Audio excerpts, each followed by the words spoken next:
Hello there, and welcome to another recent readings video. Probably should come as no surprise that there's a new one of these up already, because in the last one I mentioned how I had gotten started reading this, which is Wolves of the Calla, Dark Tower number 5 from Stephen King. And I just finished this up, I think it was last night. And so I wanted to talk a bit about it for a moment. First of all, just in general, great book. Really enjoyed it. Unlike the last book, where I'd stressed a little bit for a while because I knew eventually I was coming to one of the books in the Dark Tower series that was very much like a telling of a tale from Roland's past, and I had really, for some reason, had it in my mind that that wasn't going to be fun, and then I ended up being very, very, very wrong. Probably still so far, after having read number 5 here, I think that that one was my favorite. Sadly, I cannot even think of what the name of that one is. Wizard and Glass? Yeah. But Wolves of the Calla, as I first, or Calla, I don't know if somebody watches one of these that's actually read these and wants to comment back. I'm not sure. I pronounced it Calla as I was reading it. Maybe it's Calla.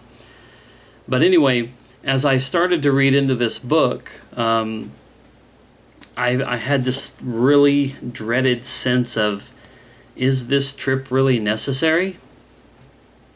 Like, is this whole side story of them coming to this community and protecting them from this group of, evil raiders that come and steal babies and children every 22 or 23 years?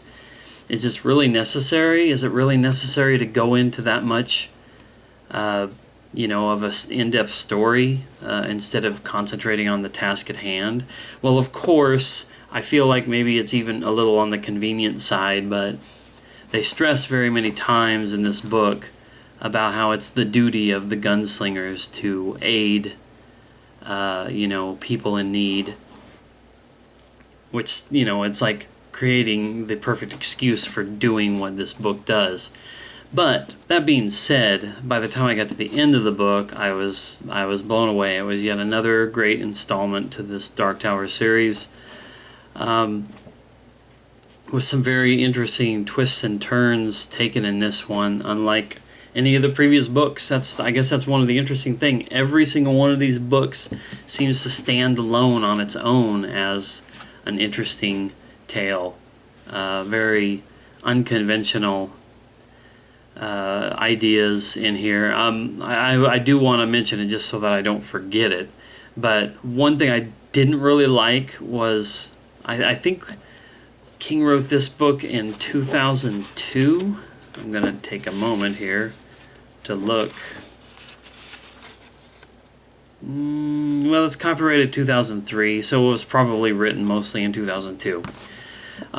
He has very self-referential and more modern references in this than the previous books, which of course makes sense because they were written in like the 80s and the 90s.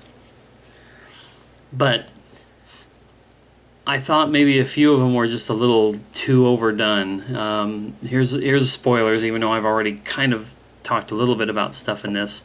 But in case you didn't know, spoilers. He references, and I don't mean just like saying the names, but like actually things and ideas in this book taken from Harry Potter, taken from Star Wars, taken from Doctor Doom and Marvel comic stuff, as in characters and people involved in the story. The wolves, for example, they look like Doctor Doom, except they wear wolf masks over them, but they're all robotic. They use lightsabers. It was only kind of alluded to in the earlier parts of the books, but by the final battle, they were like the quartet, Roland's group, literally said those were lightsabers. And they threw these little weapons that were called sneeches, and literally said on them, or somewhere on them, I can't remember now, but it said Harry Potter. And I was like, it's kind of weird to just pull these pop cultural things out of the air and put them in the... Like, if the characters in here, Jake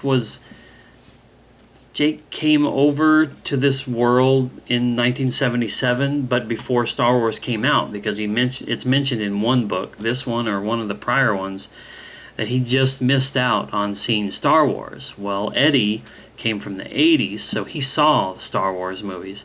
So if they just wanted to, sit down and talk one night, or palaver, as they like to say, if they wanted to sit down and talk about it, and Eddie wanted to tell him, and Stephen King wrote it that way, that'd be one thing.